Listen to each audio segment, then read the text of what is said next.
Welcome to the ProcureTech podcast, bringing insight and inspiration into how digital technology is shaping our profession. I'm your host, James Meads, tea drinker, expat, definitely not your typical consultant.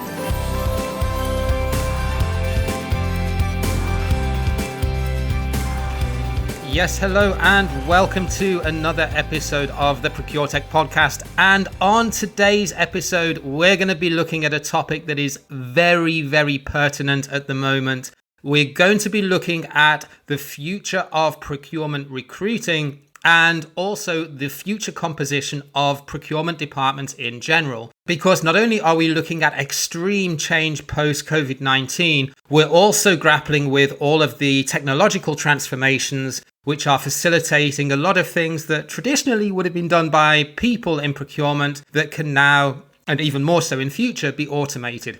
To tackle this topic, I've brought onto the show a recruiter in the procurement space who is also the host of his own podcast on that said topic to discuss and dive into this in more detail. So it is my absolute pleasure to welcome Mr. Martin Smith, founder and CEO of Talent Drive and also host of Talent Talks podcast. So Martin, welcome to the show. Hi, James. Okay, so let's kick off, Martin. Just give me a very quick overview of what you do and how you came into the space, and then we'll dig into what's going to be a Pandora's box of topics that we can go through today. Yeah, absolutely. Well, firstly, great to be on the show and thanks for having me. So yeah, in terms of my background, so I've been specialising in procurement and supply chain recruitment now for over 11 years. So I've worked both, I guess, in-house at Coca-Cola and Care UK, as well as for a couple of specialist procurement recruitment businesses before setting up my own procurement recruitment business, Talent Drive, a year ago next week, actually. So last May. Congratulations. Yeah, thank you. Yeah, can't believe it's been a year. And what a year. But yeah, so set up Talent Drive last year. So specializing in procurement supply chain. And also I host a podcast as well, Talent Talks, across the procurement space. So very much an authority in this space. So I'm sure we're going to have a good discussion here. So as a recruiter of talent in the procurement space, I mean, you're obviously up to date with what hiring companies are looking for. And now that we're approaching this from an angle of primarily how this all fits into the trends and forecasts around digital technology and how this will shape the procurement profession, and that's what the podcast is all about. I wanted to approach this really in two separate segments. So first of all, I'd like to spend a few minutes to do a bit of a synopsis of how you feel things will play out over the coming months as now that lockdowns are easing and companies are getting back to work and, fingers crossed, the economy will recover. It may not recover quickly, but it will, it can't get any worse than it is now, I think is the general consensus.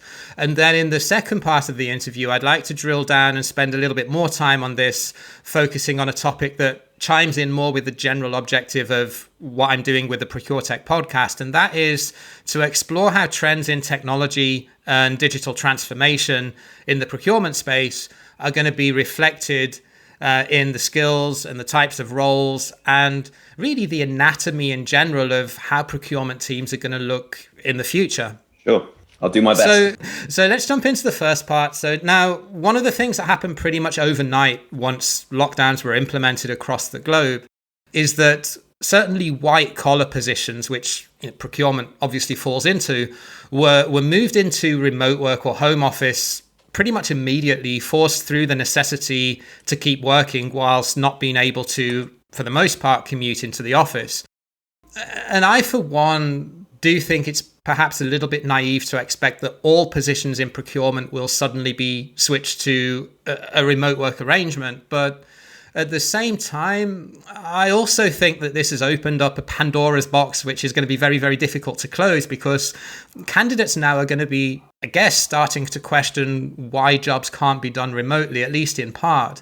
So I'd be curious to hear your thoughts around what are your clients telling you now in terms of, what type of roles are they hiring for, and post-lockdown, how do they see the ratio of remote-based versus office-based work? I think firstly, if I go back to when I started my career kind of 11 years ago in the industry, it was very traditional that businesses would be in inverted commas, 9 to 5 in the office, Monday to Friday. And I think there's certainly been a transition over time of more home working. But dare I say it, there's quite a few businesses that still haven't implemented that till recently, where, as you say, businesses have had to do that, and actually I think the landscape of employment is going to change forever as a result. And I see it as a real positive because, you're talking to me now from Bulgaria, but, you could be working with clients in London or, wherever. I've got clients of mine that are based in London, and there's, people that will be willing to commute from all over the country now because, home working is here to stay. So I can't see how any procurement leader can credibly turn around to anyone after this to say the job is office based Monday to Friday. So I think that poses a real, a positive kind of, stimulation, hopefully on the marketplace, that more people are going to be actually embracing that as businesses. And obviously with the technology, we're talking today on Zoom, and people are doing Skype and Microsoft Teams and all the different video and technology that's out there. And I think that's going to allow more access to talent on a wider scope. So yeah, look, home working is here to stay. In terms of where it will transition, me personally, I think that businesses will go to kind of maybe a few days in the office where you need to meet with your stakeholders. You've got supplier meetings, you're catching up with your team, which I think is, although it works online, it's much more effective face-to-face still. I mean, there's arguments there, pros and cons. But I think home working 1 or 2 days a week, at least in general, and I'm generalizing slightly here, I see as the kind of future of how the procurement industry will be managing. So what we're saying is then that even the most conservative companies can't really use the excuse anymore that they don't have the technology to facilitate it. It's really just now down to company ethos. And then that really is personal style of line managers for a start, but also HR policy. I guess the two go hand in hand. And yeah, absolutely. Like you say, I mean, maybe not every company will move to a 100% remote working model, but if somebody only needs to be in the office 1 or 2 days a week, or when they have important stakeholder meetings, and I completely agree, even someone that's been remotely located in my last corporate job, as well as what I'm doing now, I do see the benefit of having face-to-face meetings to garner support and buy-in and to get projects implemented quicker. I do think that is the reality of human nature, that you build up rapport with people and better relationships when you're able to meet face-to-face. I mean, do you see in terms of salaries that this could have an impact? Because if you've got, let's say, I mean, you're UK based, so let's take a UK example. If you've got a role that traditionally would be based in London, but now somebody that's living in, say, South Wales or Yorkshire or somewhere that could be within sort of 2 or 3 hours commute of London, to be able to go into the office for 2 or 3 days a week, every 2 weeks, to be able to chair meetings, their housing costs and their living costs are going to be substantially lower. So do you think that will then be reflected in that companies will try and put lowball offers in to reflect that? I think things like, so the London waiting allowances and things like that, I think that will probably be reviewed. I think there'll be a wholesale review on benefits for organisations. I think in terms of salaries, I think there's been needed to be a review for many years in the procurement profession, in my opinion. I still think there's a number of businesses that have quite an archaic way of sort of looking at that. And sometimes they benchmark against industries that's perhaps not as relevant as it perhaps should be. So do I think there'll be a change in impact? Yes. I also think, conversely, from a candidate point of view, people will be a bit more open and flexible to salaries that they would consider, the more it offers home working. I'm already seeing that now. I mean, when I set up the business, I had some more focus in some of the areas like Surrey and Sussex and some of the peripheral counties of London. And actually, I've been quite impressed with the amount of businesses that have been able to offer, firstly, the flexible working, but also from a candidate point of view, they've rather going down the road, to Crawley or Reigate or wherever in the suburbs of the home counties to work and actually flex their salary. Years ago, I sort of revert back to when I started my career, people's first question was, what was the salary? And actually, I think now over the years, people's probably first question is, does the role offer flexible working? That is the number one thing that people are looking for now. And salary is clearly going to be a factor like anybody. But actually, if I look at the roles that I've delivered in the last 12 months, the majority where we've had real success with the client is because they've been able to offer the flexible working. And as I say, I think through the pandemic, I think that will only improve. And I see that as a real positive for the industry when we do recover. Yeah, and I agree with you. And I think especially as the workforce becomes younger and people that were born after the technology revolution, I mean, I hate the word millennial because you can never just carve off a generation from one year to the next. But I mean, I'm 42 And even so, remote working for me would be a deal breaker. If someone said, here's a job, it's a really good salary, but we need you in the office Monday to Friday every day.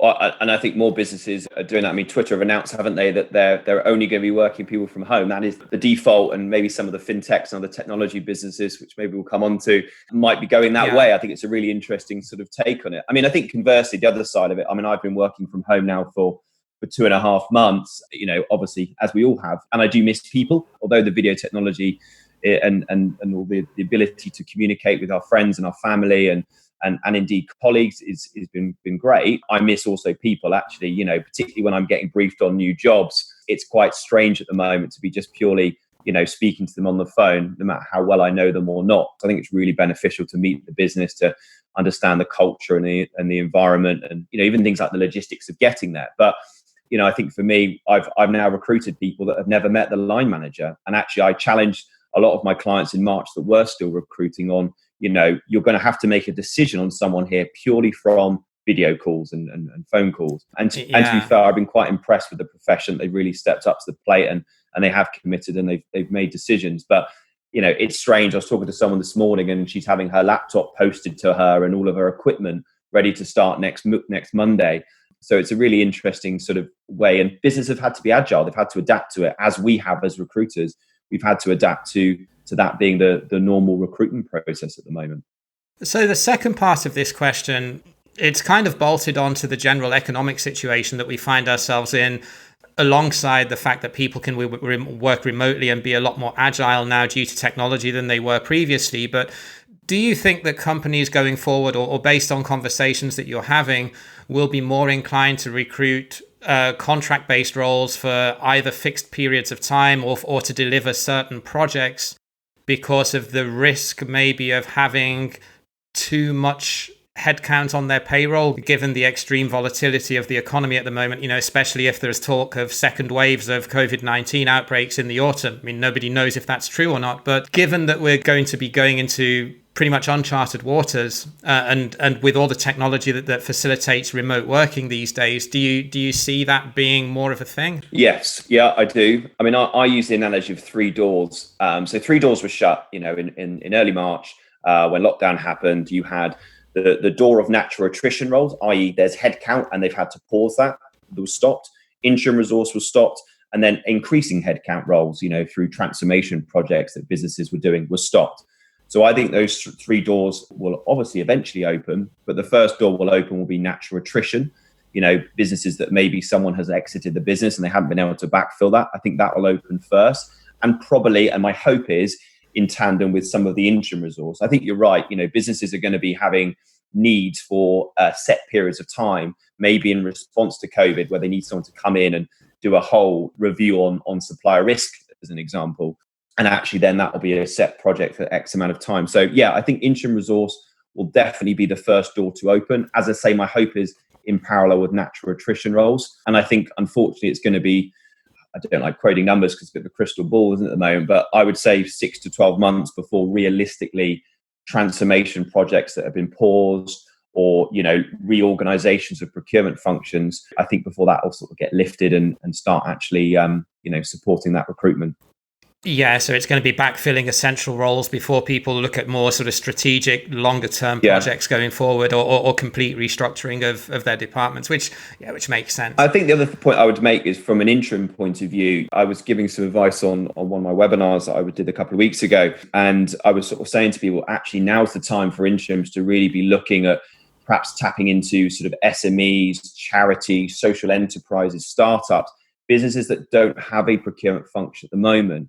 A lot of interims I know who are fantastic, highly experienced. They've been very fortunate in their careers that they've been able to jump from one FTSE to another, or, a big corporate business. But actually, unfortunately, at the moment, they're probably the businesses that are putting a hold on things the most in terms of what I'm seeing. So actually looking at businesses where maybe even there's a bit of pro bono work you could do to go in there and show your value add before then having something materialistically getting on the back of it and getting paid. There are avenues at the moment. I think people need to be creative, and that's what I'm actively encouraging the interim space to do. And actually, I really think those SME markets, and of course, healthcare and public sector and markets at the moment, which still have a real need on the supply chain, they're the areas that interims should really be, and permanent candidates, but they're the markets that people should be really kind of focusing on. And certainly us as recruiters, I know are focusing in those market areas at the moment.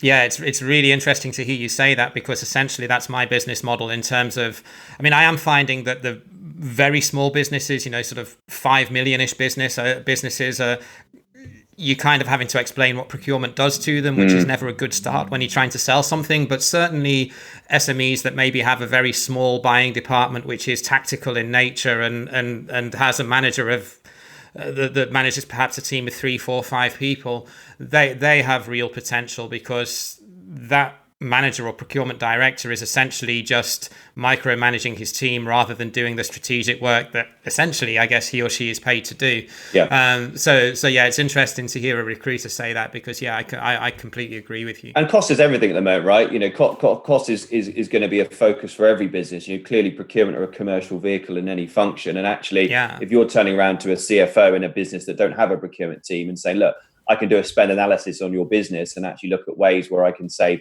X amount of thousands of pounds, my feeling is, why wouldn't they at least look at that and take a review on that? And if they can cut some costs accordingly and look at, as I say, supplier risk at the moment is a massive area for businesses. People are having to really analyze that with their materials and their products that they're using, particularly with the scrutiny on things like PPE and the validity and safety of that, as an example. That is a huge agenda on any business. So yeah, that would be the way I'd be approaching it.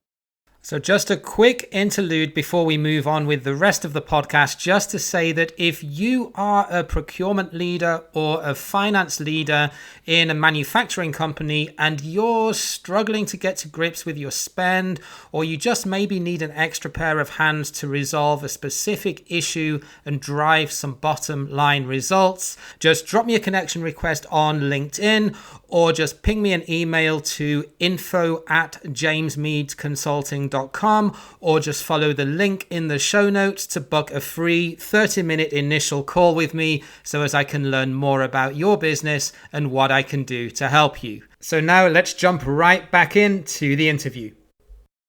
Let's move on then to the second part, and this is certainly for me where it gets more interesting, and that is to look at how procurement teams may look in the future, but not only through COVID, although that will inevitably play a part in terms of the new normal, but really looking at how over a longer term, let's say in sort of 3 to 5 years time, a procurement organization is likely to look. So if we take the typical procurement organization now that has, and I'm talking about larger companies here, but they would typically have a central team of category managers.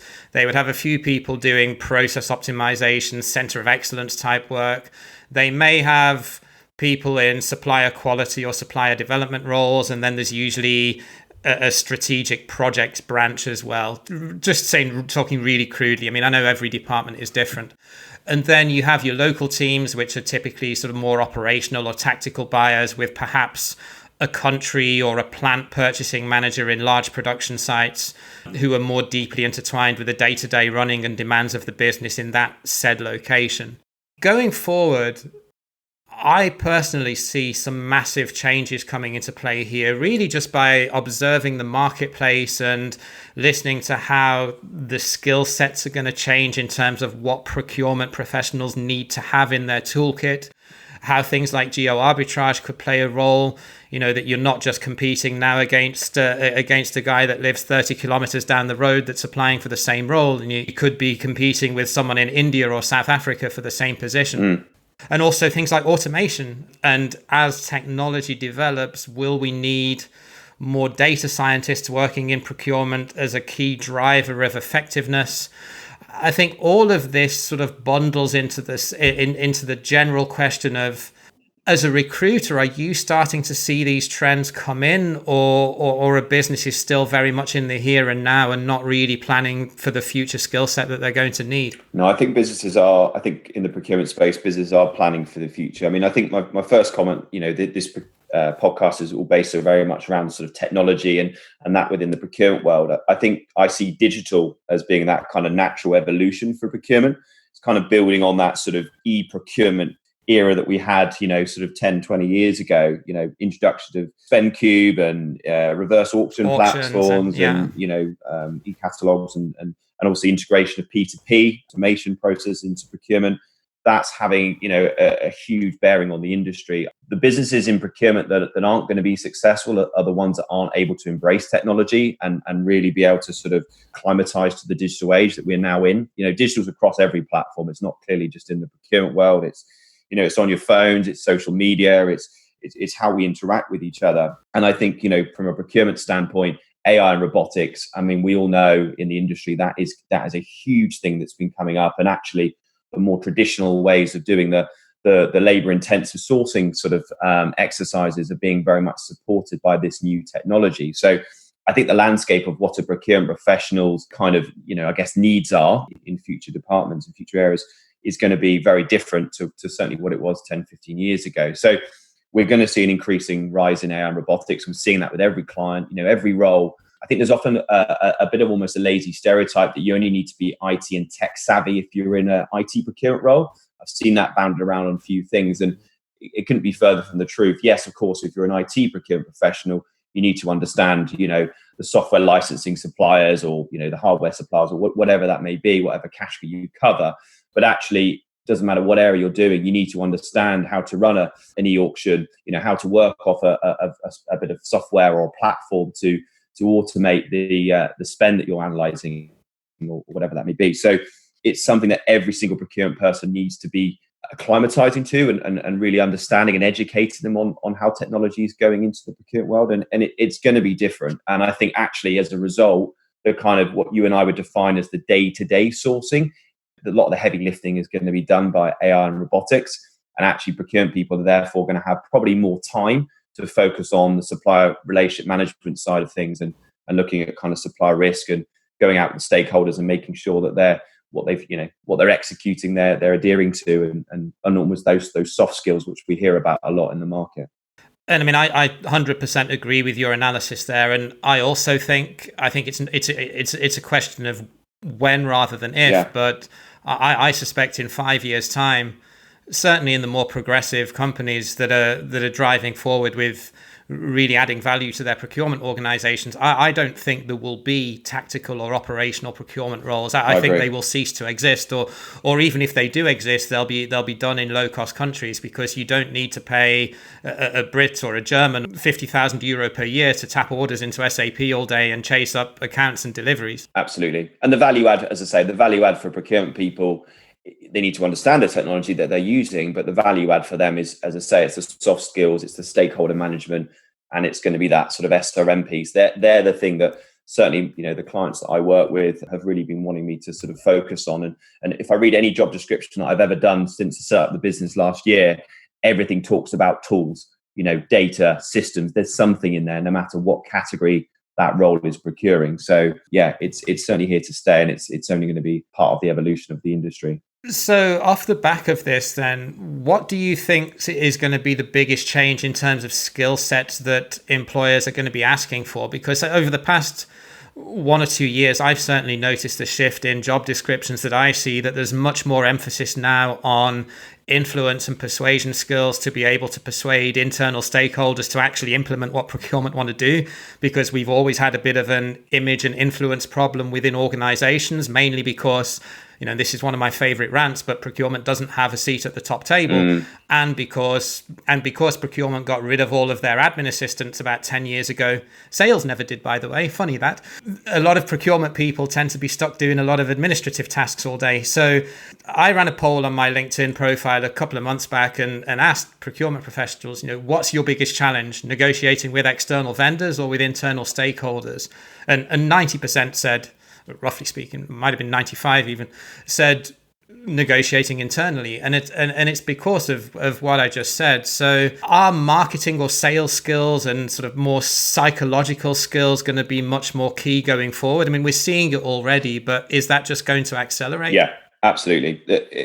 For me, procurement needs to act like as a business partner. What does that mean? What does a business partner mean? And for me, that is working with your internal stakeholders, not just going in there and cranking the handle and saying we need to make this amount of money savings. I think gone are the days where businesses perceive procurement as a cost control center. It's a heck of a lot more than that. And I think in terms of your original question around what are employers kind of looking for, and what do you think they'll be looking for in kind of 5 years' time, it's only going to increase in terms of someone that has the ability to actually engage and influence with stakeholders in a collaborative way, not just we're procurement, we're going to help you save money by doing X, Y, and Z. That's just an old school way of doing things. It's going to be very archaic. So, for me, it's being proactive, not just reactive to people coming to you. And as I say, being that business partner. So that's all associated with the soft skills around, which I talked about, and stakeholder management and SRM. They are the key focus. If someone's going into an interview scenario and they can demonstrate to that prospective employer that they understand SRM, they've got some tangible results of how they've been able to run that process effectively, manage stakeholders in sometimes quite a demanding environment. There are some very challenging people in finance and supply chain and other areas. If they can demonstrate that they can partner with them and collaborate and get an end result, then that is what people are looking for. Less so that almost the technical expertise of, all the suppliers in this area. It's going to be more on this. Well, you say the technical expertise and also the sort of lower level negotiation. Even now, there is software out there that can do that. I mean, there's not software that can go out there and do a complex negotiation on a new ERP system or a very technical service that's been purchased. But if you're buying something for a project, which is essentially a 3 bids and a buy type of negotiation, there's already software out there that can do it. And there's also software that can go out and scrape the marketplace and come up with all of the suppliers in that space, or at least most of them, for you to go out and request quotations or proposals from. So yeah, I'm fully with you there. I think the other thing I'd just like to say on just in terms of kind of, you talked about kind of procurement having a seat at the table, and I think with the pandemic as well, it was lovely to hear Matt Hancock a couple of weeks ago reference procurement specifically, not just the amazing frontline workers. And I was watching it at 5 o'clock, and I put it on my LinkedIn and stuff, and it was just great to have the industry being recognized. And I know in a very challenging circumstance, but I think that'll only improve. And I think procurement is going to be having a seat at the table moving forward in all businesses, which again, for you and I and people that work in industry, I think that's only a positive. Do you think there'll be changes in terms of where procurement reports into most organizations? And do you also, with everything that's happening now with technology, as a department, we're going to be ever more dependent on data analyst or even data scientist roles? Do you see those reporting into procurement? And if you do you think procurement may at some point report into a CTO in some way, or into perhaps supply chain? Because traditionally, in most organizations, I think it's generally been a reporting line into the CFO, but certainly from my own personal experience in the last company that I worked for, that changed. And about 4 years ago, we started reporting into the SVP of supply chain, which I personally saw as being a very positive move. Yeah. I think the FMCG sector in general are very good at that. I think they've already made the transition. A lot of businesses, certainly that I work with in that sector, going into sort of an SVP of supply chain or someone very senior on the board level. I think the other interesting transition I'm seeing with a few other professional services businesses that I work with is actually from the IT procurement community, actually reporting straight into a CIO rather than necessarily a direct link into supply chain. So there's that very, very close link with the IT and technology kind of senior stakeholders and board members. So I can almost see potentially, and I've already seen it in some where the IT community is already filtering to CIO, and maybe some of the other areas of procurement spend may go up to supply chain. So there's an obvious transition, and I agree with you. I think that will certainly change, with the caveat that it really depends on whether it's a manufacturing or services business then to a large extent. Absolutely, but still the caveat I guess would be CFOs. I'm sure that any that are listening in on the podcast will be sort of still want to be very close to the spend, but I absolutely agree with that. If there are 3 tips that you could give to procurement candidates right now to minimize their risk of becoming irrelevant in the future marketplace, what would they be? So I think firstly, pivot to markets where there's a demand in supply chain. Unfortunately, if you're I work with a lot of aviation businesses, that is a sector which, is going to be challenging times for a while, sadly, before they recover.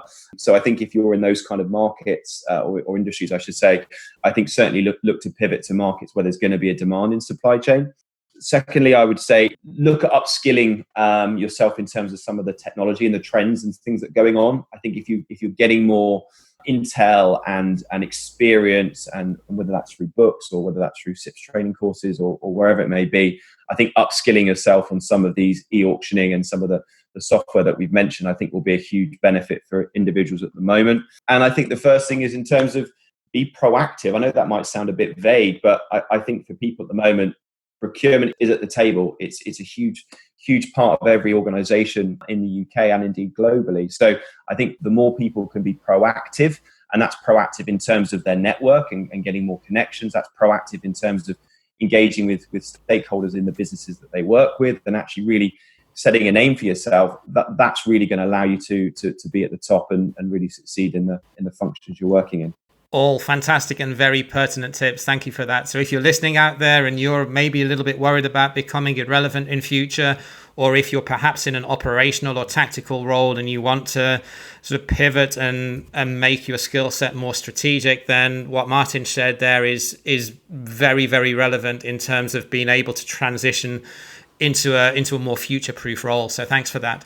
Martin, I know you've got a podcast, and also maybe if you could share with everyone where they can find you, especially if they're UK based and want to get in touch around perhaps working together to find them a role. Yeah, absolutely. So my podcast, Talent Talks, if you search for it on iTunes and Spotify, the business is Talent Drive. So if you search for Talent Talks, it's on all good podcast platforms. And of course, on the website, talentdrive.co.uk/podcast, and you'll find the Talent Talks podcast on there as well. Of course, anyone wants to reach out to me for further information, I'm martin@talentdrive.co.uk. But no, it's been great to speak to you, James, and thanks for having me. No, pleasure. Thanks for coming on, Martin. And I always love philosophizing a little bit about what the future is going to look like and getting my crystal ball out. So it seems that we agree on a lot of points, which is which means I've obviously done my homework. So yeah, very insightful, Martin. Thanks again, and look after yourself. Take care, and speak to you again soon. Thanks, James. Stay safe. All the best.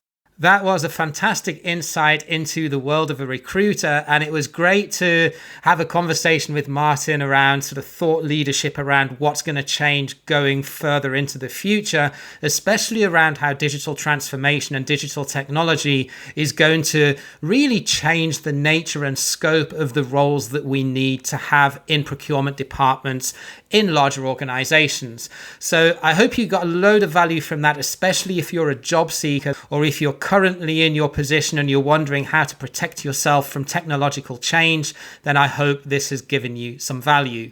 Thanks again for listening. I will catch you again next week. Until then, stay safe, take care wherever you are, and bye for now. Thanks again for listening to this episode of the ProcureTech podcast.